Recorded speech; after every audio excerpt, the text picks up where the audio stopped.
Hello, everyone. Welcome to episode 189 of Lonely Gods. I'm your host, David, and I'm joined here, as always, by Kate. Hi, Dave. Hi, Kate. We're a day early.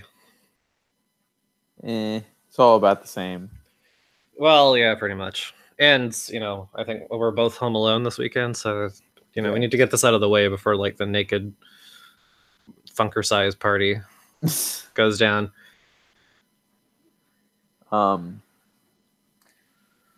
Sure, yes. Sure. We have... Is there any Doctor Who news this week, Kate? As a matter of fact, yes, there is.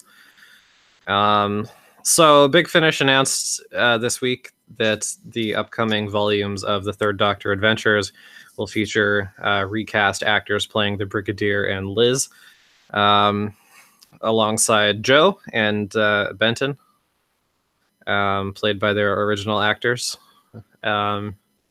And pretty much any time a recast like this is announced, it always divides the fans. Especially for the Brigadier, because that character is so beloved, and Nick Courtney has such a distinctive voice. So, personally, my take on a recast is, if the actor is dead and the ground is cold, it's probably fair game. Like Tim Treloar doing John Pertwee. What I do have a problem with is recasting actors who are still alive or very recently deceased, such as the First Doctor Adventures they're doing, where they've recast they've recast the entire First Doctor team with David Bradley and the other three characters, when William Russell and Carol Ann Ford are still very much alive. Or cases like the Doctor Chronicles, written, directed, and starring Nick Briggs, because just because Christopher Eccleston doesn't want to do it, or David Tennant is too busy, let's just do it anyway. That kind of shit bums me out. But Nick Courtney has been gone for 7 years, and Caroline John died not too long after that. So, I don't know. I understand apprehension. This is one of those cases where I feel like it could work. And I think I've said this before, but if it ever got to a point where it was entirely recast, I don't think it would have the same appeal for me. But especially with the Third Doctor era, really the only living actors left are Katie Manning, Richard Franklin, and John Levine. So outside of Joe, Benton, and Yates, if you want to do anything, You gotta either use the Companion Chronicles, or you gotta figure something else out. So, yes, yeah, I don't know. So the recast Brigadier is going to be played by John Culshaw, who's he's a vocal impressionist. He's been doing Doctor Who stuff for a long time. We actually heard him recently in The Kingmaker, when he was doing the Tom Baker voice for the cameo in that one. Oh, okay. And Liz Shaw will be played by Daisy somebody, whose last name I forget, but she's Caroline John's daughter. I don't know how much she sounds like her mom, but there is a connection there. So, we'll see how it goes. They did release a clip of the Doctor and the Brigadier, and honestly, John Culshaw's Brigadier sounds pretty good to me. He's not as gravelly as old Nick Courtney was, but he sounds pretty close to the way the Brigadier sounded on TV. So, I guess we'll see. Heaven forbid, if Katie Manning dies anytime soon, and like I said, the box sets kind of just become entirely new cast, I don't think I'll really be interested anymore, but, it's fine. To me, it's not really any different than Fraser Hines doing Patrick Troughton or whatever. So, yeah.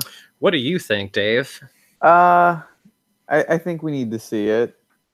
Yeah, that's fair. I remember specifically when they first announced having cast Tim Treloar to do Third Doctor audios. I don't think they'd really recast anybody before then, and everybody was just really didn't know what to make of that, because especially recasting a companion is one thing. Recasting a doctor is kind of another. So, but and then it turned out really well, and people really like those Third Doctor sets. So, we'll give it a chance. We'll see what happens. Yeah.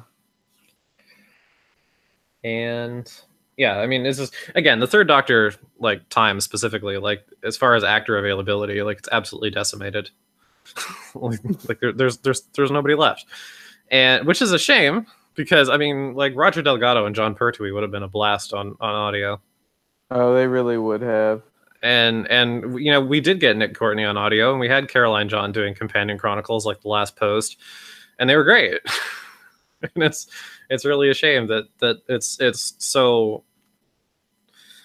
so much of it is gone. It's like the first and second Doctors. We don't have the Doctors anymore, sure, but a lot of the companions are still available. So you'd think that if anything, we'd be running out of First Doctor companions just from time being linear, but yeah, whatever. So that's the big story anyway.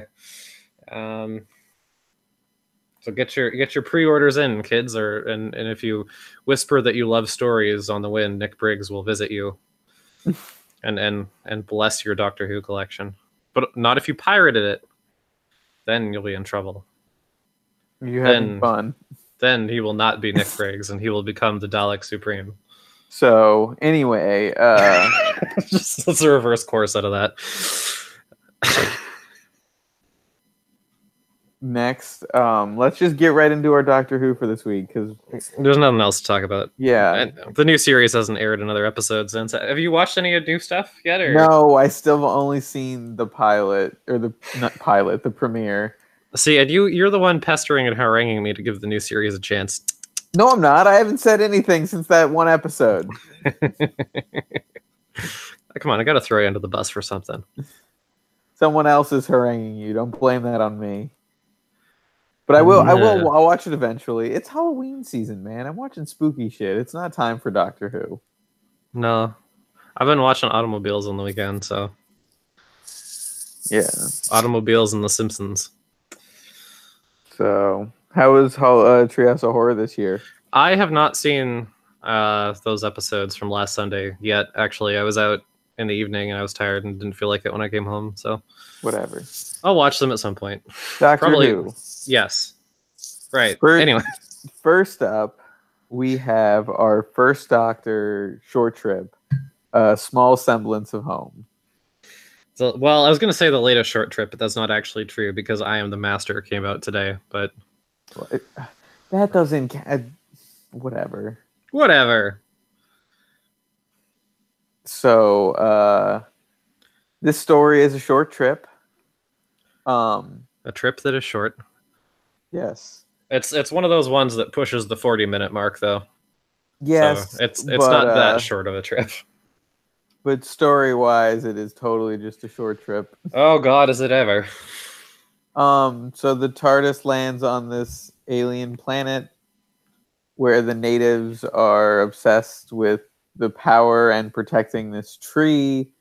And the tree gives them life and energy and is the secret to all of the universe. Yeah, it's a tree surrounded by a circle of grass on this planet that's just kind of mountainous and barren. Yeah. So it's the only green space, and there's these primitive yahoos. And the Doctor has been dragging the TARDIS around to different spots and looking for a specific strain of plant for his experiments, so that he can fucking blaze it real good. And yeah, and Ian and Barbara are still at that point where they're still kind of new on the TARDIS, and everyone's kind of just bitchy with each other basically. And this is read by Caroline Ford, by the way. I don't know if we mentioned that, but and it turns out that the tree is a tea tree. Yeah, I guess the primitive yahoos were actually descendants of a crashed Earth ship or whatever, and they planted the tea bush and it evolved into a big tree, and they've been guarding it and they forgot why they're guarding it, and the doctor wanted the tea leaves so that he could make real tea for Barbara because she was feeling homesick. And that's pretty much it. They end up running from the primitive screwheads because that's what you do. He tells him he'll unlock the secrets of the tree, and then he just gives him a thermos full of tea. And it makes him mad. It does make him mad. And it made me mad, too. Yes. Well, I was just like, that was a twist, and I was like, oh, okay. Fine, I guess. Yeah. Just... I mean, before I even, like, critique the story itself, I gotta say, short trip writers, please, for the love of Christ, do not write in the present tense. It drives me nuts. Drives me absolutely nuts. I can't stand it. Unless somebody is describing something happening to them in real time, such as something like Ghost in the Machine, where Joe's got the tape recorder or whatever. Don't do that. It's stupid. I hate it. It is just for me, stupid. don't do it. Yeah, I don't know. I don't really like primitive screwheads and lost Earth colonies unless their name is Leela, because she's charming, but it's just a concept that's just kind of like really like flat. This was a very sci-fi. generic short trip. It was a very generic short trip, and like when I was listening to this about halfway through, I'm like, if this is all about tea leaves, I'm gonna be pissed off. And it was, and I was mad. From what I've seen online, like this seemed to have a relatively positive reception, as most things Big Finish put out do early on. I feel like this is one of the ones that's kind of going to sink over time, but maybe not. Maybe I'm missing something. Maybe it's because I'm not British. Maybe it's because I'm not really a tea drinker. But tea is delicious. What is wrong with you? I don't dislike tea. I just don't like drink it on a regular basis. But like, yeah, it just didn't do anything for me, and I didn't think it was a very interesting premise. I didn't think it was executed in an interesting way, and I certainly didn't think that it justified a 40-minute running time. This is the kind of thing that probably would have been about 15 minutes if they were still doing short trips as the 8-story volumes that they did originally. This is way bloated for how like thin a concept it is. Yes, pretty much. Like, I by mean, far. Yeah, there's really nothing. We've described the whole plot, and yeah, we did it in a minute and a half. Yeah, pretty much. And I mean, like, there's not really any good character insight or exploration either. The only thing that I did like the idea of is that Barbara, like, is in her journal is like trying to keep track of like subjectively how long she's been on the TARDIS and can't quite keep it straight. That totally seems like the kind of thing that she'd do. You know, and the doctor wanting to find like real tea for her instead of like food machine slop is, you know, it's a sweet gesture, but is it worth the story in itself? No. Food machine slop? Hell no. Yeah, there's a bit in the beginning where it's described that like Barbara tries to get the food machine to make tea and it just kind of like spits out this unappealing glop. Hence the search for the actual tea plant. Because the food machine, for whatever reason, can't do that, even though it can somehow spit out a food cube that's half bacon and half eggs. Yeah. Yeah. So, I don't know. I would say skip this one. Unless you really got $3 in your pocket burning a hole in it. Yeah, it's not worth it. It's just kind of nothing. Yep. So, hopefully I Am the Master is better, but... We'll see. I guess we'll see some other week. So next up we have our 5th Doctor. It's a monthly range story, correct? Yes. As I mentioned last week, they did a trilogy last year where each of the 5th, 6th, and 7th Doctors, they each got a release where instead of one 4-part story, it was a combo of two 2-part stories. Though this is basically just one story. Yeah, this one, I haven't listened to the other two, but from what I've heard, this one is more strongly connected between the two halves than the others. Like, I think like the 6th Doctor one, Vortex Ice, Cortex Fire, is pretty, like the stories are pretty disparate, and I don't think the 7th Doctor one is really strongly connected either. But this one Alien Heart, Dalek Soul. Alien Heart very much leads into the Dalek Soul half of things. So in our first story, Alien Heart, the Doctor and Nyssa find a trail of destruction through the universe, a bunch of just dead planets. Mm-hmm.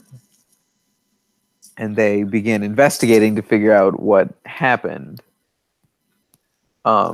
They encounter an Earth like listening post basically on like the moon of this inhabited planet, but with a civilization that has not become yet spacefaring, so they're not interfering. They're leaving it on its own. Well, yeah, more or less. The planet's called Traxana, I think, and it's kind of like right on the border of the Earth Empire. So they're kind of like they kind of want to expand their territory there, but so they've kind of like set up this moon listening post. Yeah. Which is where the trail of broken planets leads them to. The Doctor suspects that the Earth Empire is developing some kind of super weapon so that they can expand their territory. But when they get to the moon base, it's all derelict and spooky and, you know, the usual Doctor Who stuff. Yes. And there's weird goopy spiders. Yes, that are teleporting. And twisting time also yes. around the base. And also in the mine down on the planet where Nyssa ends up transmitted to, because the cell spiders, as they're called, carry her off at one point. Also, there's this investigation team from the Empire that's been sent out to figure out what the fuck, and they kind of cross paths with the Doctor. And there's the usual stuff of the Uneasy Alliance and what are you doing here, and you must have done this, and you did that, and da-da-da-da-da. So if you've seen a Doctor Who story ever, you probably know how that went. And it turns out it's Daleks. Yes. Oh my goodness, it's Daleks. The Daleks actually like create the cell spiders using DNA from themselves. And then like why are they in the mine again? Like they're foraging for the mineral that's there to like explode things or something. Yes. I don't remember how much it's, but in Dalek Soul, they're working on a virus. Maybe they needed the mineral for that. I don't know, whatever. Anyway, so yeah, our heroes, we're kind of left on a cliffhanger because as we're going to leave, the last surviving guest cast is shot, and the Doctor and Nyssa are taken away by Daleks. So, what did you think of Alien Heart? I guess I liked it. It's a nice little shorter. I mean, it's only an hour. Yep. It was a decent Dalek story. There's not a ton to it, but I enjoyed it. It's the way it teased out its mystery, the way it. I knew it was going to be Daleks, even though I knew these were supposed to be two unrelated stories. I just felt it coming, even though I knew this wasn't the Dalek named one either. I don't know. You know, I'll put my hand up and admit that I'm a fucking idiot, and I did not see the Daleks coming in this one. I had been under the impression that all three of these releases were fairly separate, so I assumed that even though there's Daleks on the cover, they would be in the other episode, not this one. So I was actually surprised when the Daleks turned up, and I thought the cliffhanger was actually leading into Dalek Soul was actually a pretty good one.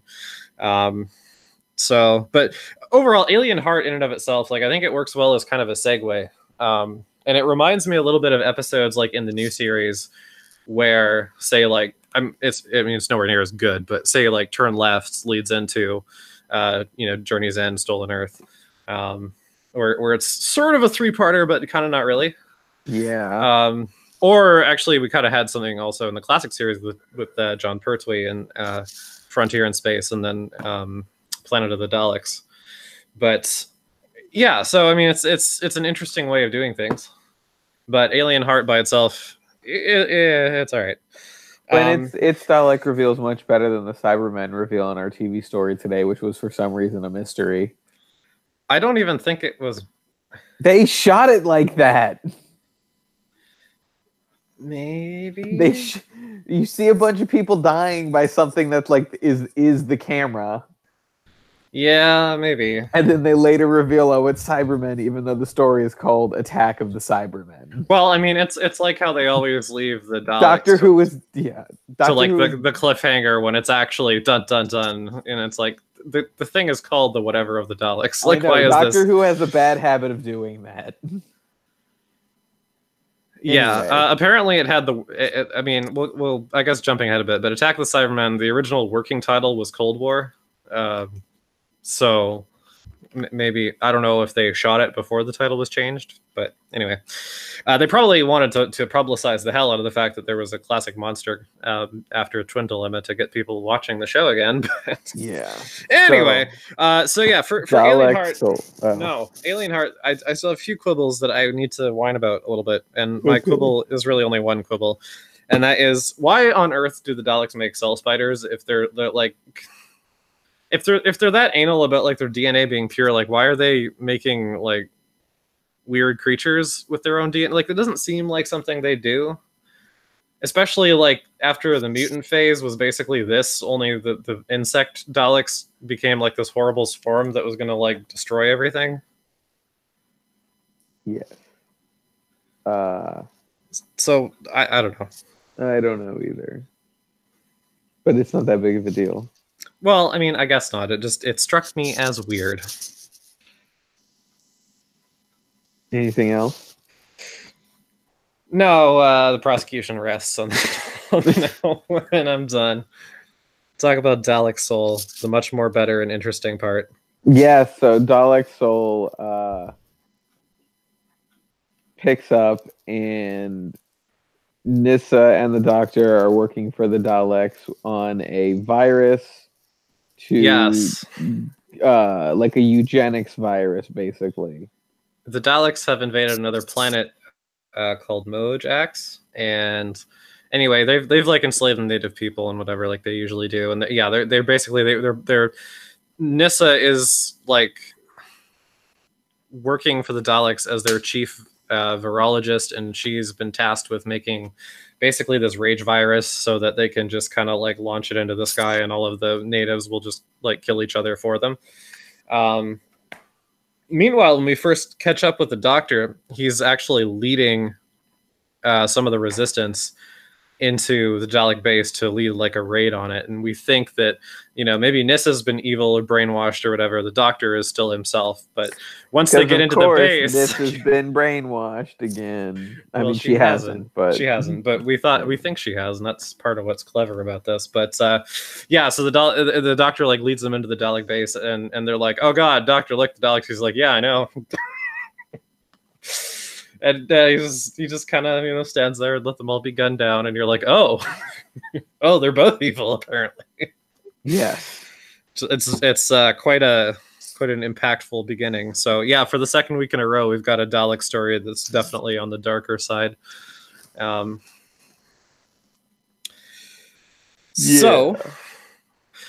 the Doctor is an evil prick. And the Daleks are evil pricks. Nyssa is being talked to by a rebel leader on the radio who is like trying to do what we think is like deprogram her. Yeah, he's like sending her messages where he's like, follow the white rabbit, Nyssa, and fucking take the red pill and you'll find out what's really going on and stuff. And eventually this little trail of breadcrumbs leads Nyssa to like this cold storage facility outside the city, where she arrives there, she looks into the cold storage units, sees something shocking, but then the Doctor and the Daleks have tracked her down, and they seemingly exterminate her. Only for the next episode, she is back at the lab working on the virus again. Yes. With no memory of what she's done. Which is terribly mysterious. So, yeah, Morpheus contacts her again, and he's like, you don't remember me, but he needs to check this shit out again. Only things play out a little bit different this time, where Nyssa completes the virus, and the Daleks are happy about that, so they're like kind of busy getting ready to like load the payloads and explode it and everything. And then Nyssa this time when she goes to check the cold storage facility, she like kidnaps the doctor and takes him with her. And what they discover there is that it's just like rows and rows of Doctor and Nyssa clones, and the characters we've been following are not the originals. It's been 5 years since the end of Alien Heart. 5 years the Daleks have been on this planet, and basically for for 5 years, these these clones that have been like influenced with like, I don't know if it's Dalek DNA or just Dalek programming, like that Hartnell robot they made that one time. But anyway, they've been doing their evil bidding, like unwitting to the fact that they're not the real thing. They've believed that like, oh, we've always served the Daleks, Yeah. The Daleks are doing these people a favor. This is, blah blah blah. So, but Nyssa's got to the bottom of this. Nyssa's got it hoodwinked. She didn't actually complete the virus that will kill the natives. She's programmed it to kill the Daleks, and because they're built on Dalek DNA, it also kills the clones. And it's kind of a dark ending. The planet is free, but our lead characters have all perished. Yeah. Including Nyssa's lab assistant. And pretty much anyone else with a name other than the mysterious resistance guy. Well, and it's like one of those things where at a certain point you realize it's not going to be that they're brainwashed. Like it's not them. Clearly, it's not the Doctor and Nyssa. Well, see, that's what I thought was interesting, is because like Evil 5 is so different than how Davison normally plays the Doctor. Like, he's just an outright bastard. Yeah. But Nyssa, evil Nyssa, she like, her morality and her empathy are compromised. But she still acts like Nyssa. And I thought that was just a really interesting way to write it. Because it would have been easy to make them both bastards. Yeah. But it was. I mean, you can't make them both bastards because then what's the story? Well, no, for sure. But I mean, you could have made Nyssa more of a jackbooted asshole Doctor, fucking villain. Doctor Villain, concentration camp, Doctor Doom person. But again, they kept her very much Nyssa. Like, the way Sarah Sutton is playing this clone is not really very different from how Nyssa usually is.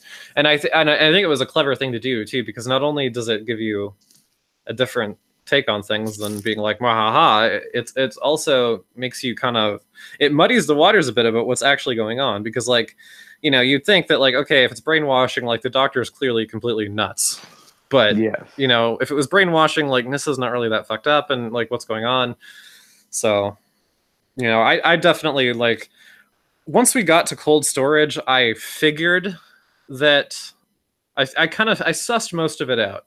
I figured once we got to cold storage and there was something in there that Nyssa was scared of, that it was probably she saw herself. I thought that they had put the original Doctor and Nyssa in cryo. I didn't guess that there would be like a whole row of clones. Yeah. But I thought that at first too. Yeah. So it was interesting, and I mean, it's a little bit like the Eighth Doctor story, Natural History of Fear, if you remember that one. I do. In a good way, and I liked that this was. Again, it was a really strong Dalek story. It was on the darker side of things. It was kind of on the more, I don't want to say intellectual, but like it wasn't an action-packed extermination fest. No. It was like this is what a cruel regime the Daleks would be. And here's our who we believe to be our lead characters happily going along with it. Yeah, so it definitely can has some tough stuff in it. And explores the Daleks in a more interesting way than Pew Pew. Yep. So definitely the stronger half of this release. So next up, we have our Sixth Doctor TV story. And what season number are we on? This is the premiere of season 22. Oh, hey, I was guessing right. Cool. Yeah, there you go. So yes, season 22, our first full sixth Doctor season, Attack of the Cybermen. Is this our first TV Cybermen story since Earthshock? You know, I think so.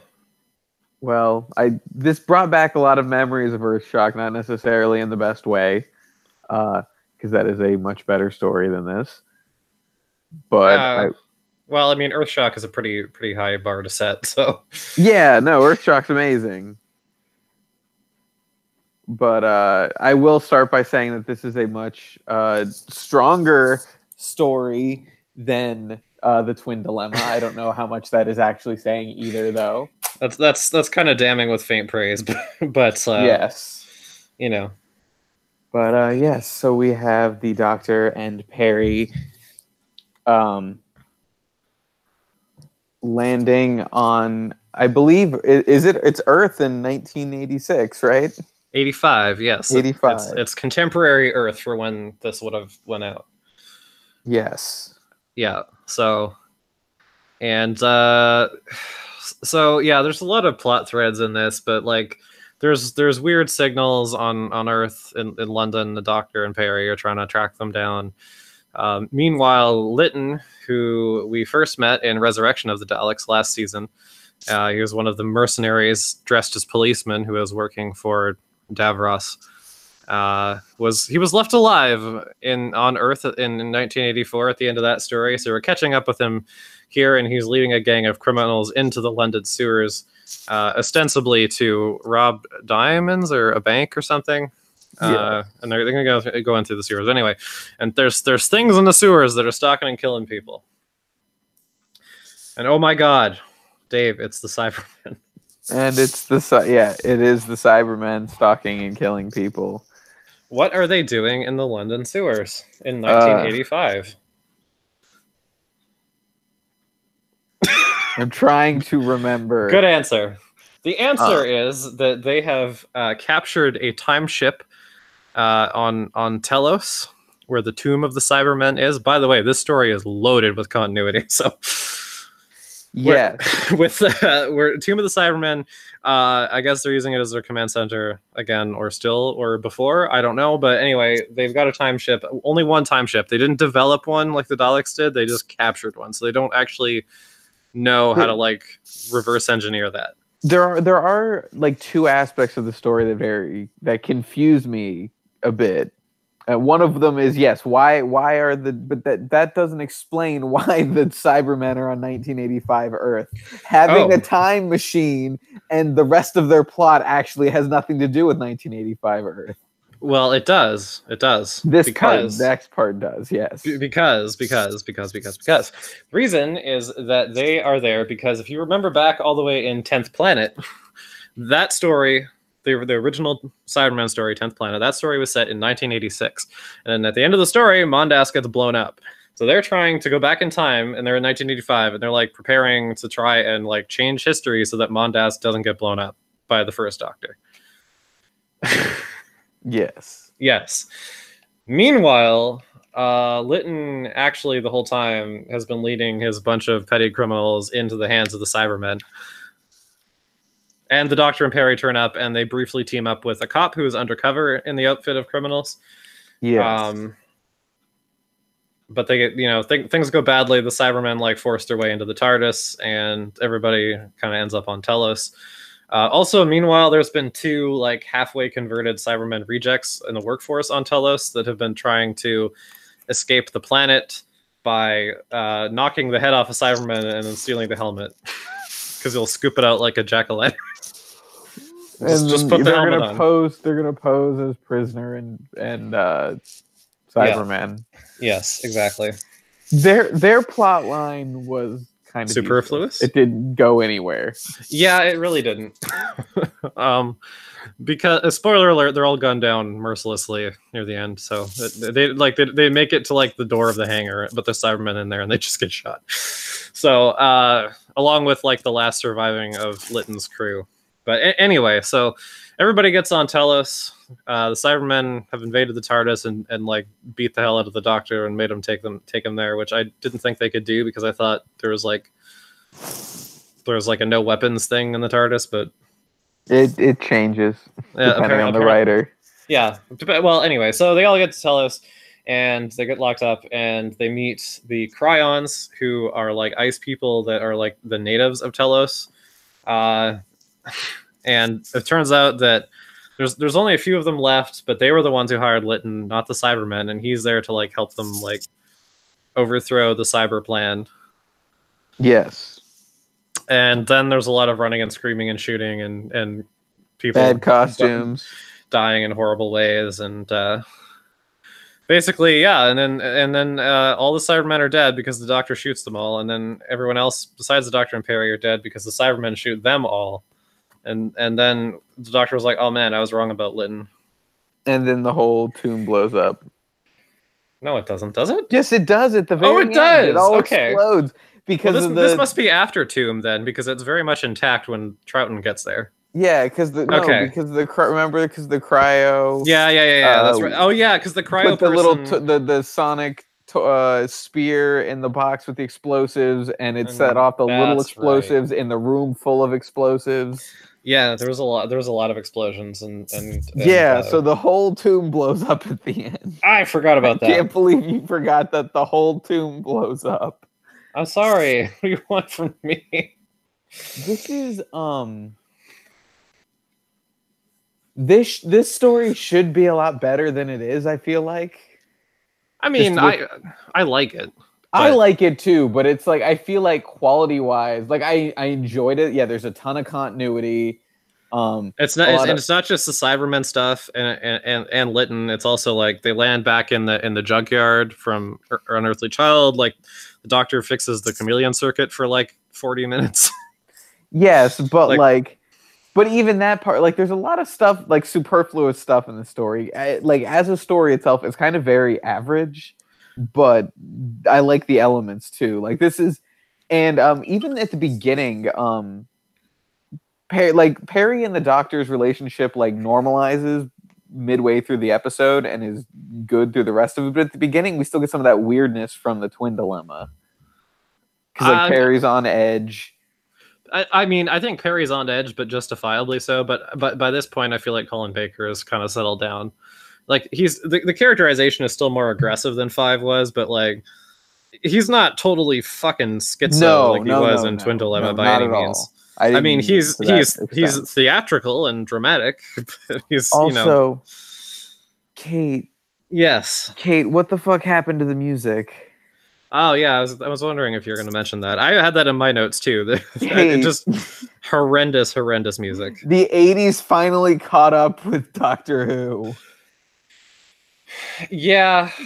It's the element in this that works the worst for me. Well, not only is the music bad synth wobble, incredibly like poor quality synth wobble. A lot of the melodies don't fit with what the scenes they're in. No, exactly. It's like it sounds like whimsical and silly, where people are like it feels like a cartoon, and whereas people are having their necks broken and like things are exploding. It's a very violent episode. It's a very very violent story. It's pretty infamous for having the Cybermen be super violent, and even the Doctor be super violent in it. Well, there's like that scene of the Cybermen at the end that's like all mutilated and exploding and on fire. Like, yep. Also, there's like big green blood spurts when they get shot. Even though I thought Cyberman goop was white, but whatever. Oh, also the bit where they crush Lytton's hands, where there's blood and bones snapping, and it's all very disgusting. Yes. Which that is yeah. That's still talked about today, shall we say? They got a few complaints about that one. Also, Kate, did the budget for Doctor Who drop since the last story significantly? Yes. I mean, I don't know about since Twin Dilemma, but definitely the budget and the viewership is not doing too well. Because those Cryon costumes look like something from the Hartnell era, like just very cheap and like weird. Well, I don't know. I don't dislike them. I think I could have done without the big like walrus mustache on them, but Like what they're trying to do is fine. Like I get what they were going for, but you look at the costume itself and you're just like this looks like you had four things and you put them together to make a thing. I don't know. I mean, I liked the mask. Again, take away the walrus mustache, but I like the way that the mask was away, like it didn't sit directly on the face. There was a gap between the mask and the eyes, and it looked like there were layers of ice back to the face. So I thought that worked actually pretty well. But also, the Cybermen look cheaper than normal. Like they don't. The Cybermen do not look good in this story, and it's not helped by the fact that some of them are kind of on the porky side. Well, and then when they partially cyber convert two people, and it looks like someone like just stuck plastic on them. Well, I mean, because near the end, like after they crush Litton's hands, they do like partly convert him, and that looks good. And I mean, there's a bit where the cyber rejects that get gunned down are like he takes off his glove and it's a robot hand. That looks pretty good.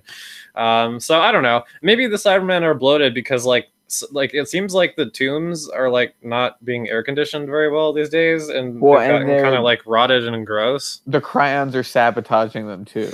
Yeah, so I don't know. Maybe they're gross and bloated because they got rotten and stinky. But I don't know. I felt happier about 5 and Perry after this story. Or sorry, 6. Yeah. Well, I was gonna say I would have thought you felt better about Peter Davison after our last story. I did. Yeah, I mean, and then yeah, there's a lot crammed into this. There's a lot of little moving parts. Like I like I like continuity. But fuck me, did I ever have to go and look up who the hell Litton was supposed to be? Yes, I did too.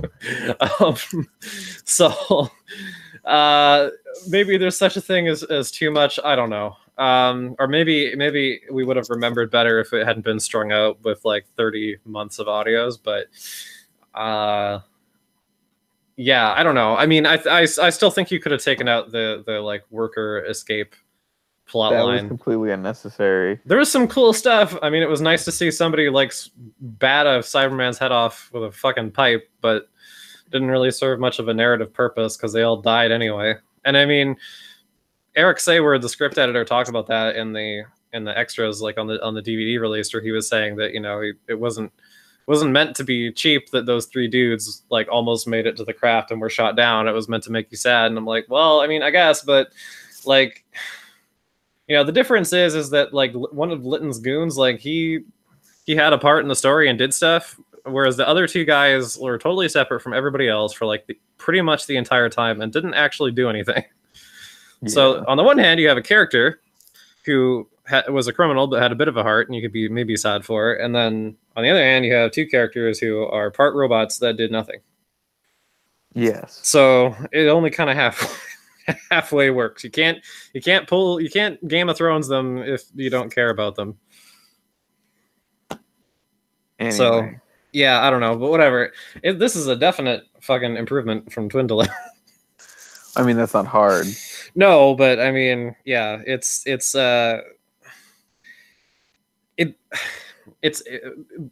an important point, because if you had 2 shit stories in a row like that, I mean, with the show struggling as I was, like, I don't know. they needed to chalk up a win. And I mean, this isn't a great story, but this is a solid, pretty good Doctor Who story, even if it does have the hand crushing and the Doctor telling Perry to shoot a guy. But yeah, it's more violent than Doctor Who probably should be. Well, or at least like the Doctor's a little more violent than I'm used to him being, but like it also reminded me of Earthshock. Yeah, I mean, again, I don't mind it. I don't mind violence. I don't mind dark. That's fine. Just don't be a fucking asshole all the time, like Twin Dilemma was. Yeah, this had a was different because the characterization for the Doctor in this one, he could be like I said, he could be theatrical and melodramatic. He could be more violent than we're used to, but he also has he's building a rapport with Perry. They're starting to bounce off each other well. When he's talking to the ice lady when they're locked in the jingle jail, like that's he gets the softer moments. He gets to develop the character in such a way as to not be a complete prick that's totally out to lunch. So it goes a long way, which means that those moments where he's maybe willing to push a little farther than the other doctors were, doesn't feel like we're just watching an asshole. It feels like somebody who's, making some ruthless decisions in a bad situation that you can kind of understand instead of just, being a dick. So it helps. Yeah. Yes. So it's almost as though not being written like a Yahoo helps. Go figure. Go fucking figure.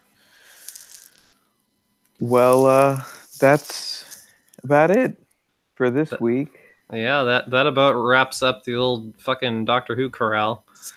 So what do we have on the docket for next time, Kate? Well, I actually have on my docket cyanide pills, because I forgot to mention this. John and I just we finished season 3 in our watch, and the finale with the War Machines is great because it means we get rid of Dodo and we get Ben and Polly, and it's a good story and all that. But it also meant that I had to sit through the Gunfighters again, and that fucking song. I forgot about the song. How could I forget about the fucking song? Yeah, but you did. I hated the song more than you did. So I still think the Gunfighters is kind of a good story if you took out the song. But if you took out the song, it would be about 5 minutes. Because it's the song. So I'm going to kill myself and will not be here next week. But Dave, next week you will talk about. As with last week, would you like to combine the 1st and 5th Doctors because we still have outstanding audios for them? Sure. All right. Well, for the 1st Doctor, we have the latest early adventure, An Ideal World.